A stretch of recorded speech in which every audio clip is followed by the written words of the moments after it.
America ने आधिकारिक तौर पर रूसी तेल पर लगे प्रतिबंधों पर छूट को और आगे बढ़ा दिया ताकि इंटरनेशनल मार्केट में कच्चे तेल की कीमतों में उछाल को रोका जा सके। साथ ही सप्लाई चेन और व्यवस्थित करने की बात कही गई है।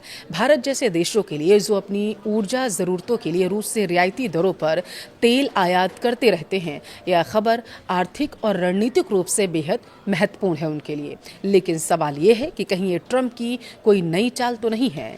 चलिए जरा इसे विस्तार से इस वीडियो में समझेंगे। नमस्कार, आपके साथ मैं पल्लवी रविंद्र सिंह।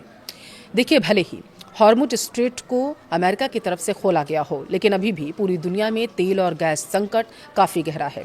और इसी बीच भारत को रूसी तेल पर काफ़ी अच्छी खबर मिली है। अमेरिका ने रूसी तेल खरीदने को लेकर 1 महीने के लिए छूट को और ज़्यादा बढ़ा दिया है। एक रिपोर्ट के अनुसार अमेरिकी राष्ट्रपति डोनाल्ड ट्रंप के प्रशासन ने एक छूट जारी की थी बीते दिन, जिससे भारत और अन्य देशों को लगभग 1 महीने तक समुद्र में रूसी तेल और पेट्रोलियम उत्पाद खरीदने की अनुमति मिल गई थी। यह कदम वैश्विक ऊर्जा कीमतों को कंट्रोल करने के उद्देश्य से उठाया गया था, जो ईरान पर अमेरिका इजरायल वॉर के दौरान काफ़ी बढ़ गई थी।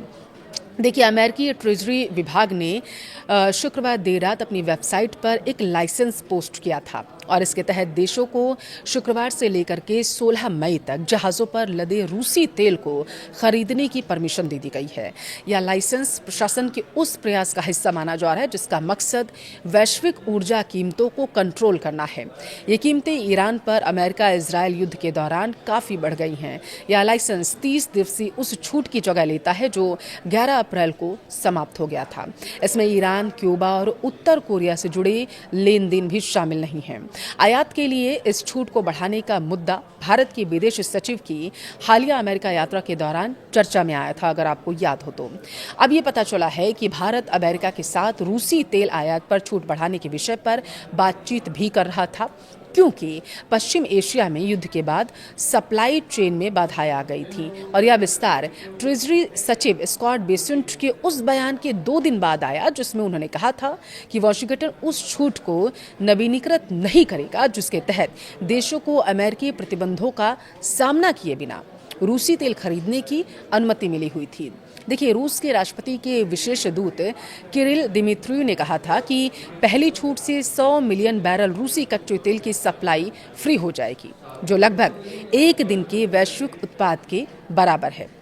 हालांकि प्रतिबंधों में मिले इस राहत से दुनिया भर में तेल की आपूर्ति में अस्थायी वृद्धि जरूर हो सकती है, लेकिन यह पेट्रोलियम की कीमतों में हो रही बढ़ोतरी को रोकने में नाकाम भी रही है। कीमतों में यह उछाल हॉर्मुज स्ट्रेट के आंशिक रूप से बंद होने के कारण आया है। युद्ध से पहले इस स्ट्रेट से हर रोज दुनिया के लगभग 20% तेल और गैस की ढुलाई होती थी जाता था, और ये छूटें यूक्रेन युद्ध के लिए रूस को मिलने वाले राजस्व से वंचित करने के पश्चिमी देशों के प्रयासों को जटिल बना सकती हैं। साथ ही वॉशिंगटन को उसके अपने सहयोगी देशों के साथ टकराव की स्थिति में भी ला सकती हैं। भारत को रूस सप्लाई बढ़ाएगा, और इसी बीच नई दिल्ली में रूस के भारत स्थित राजदूत डेनिस अलीपोव ने जो विश्वास है वो जताया है, आश्वासन दिया है कि रूस भारत को ऊर्जा निर्यात बढ़ाएगा। देखिए, जिसमें कच्चा तेल, एलपीजी और एलएनजी शामिल है।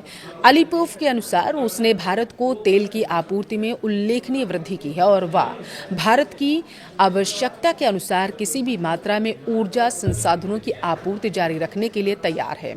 भारत एक विश्वसनीय भागीदार रहा है।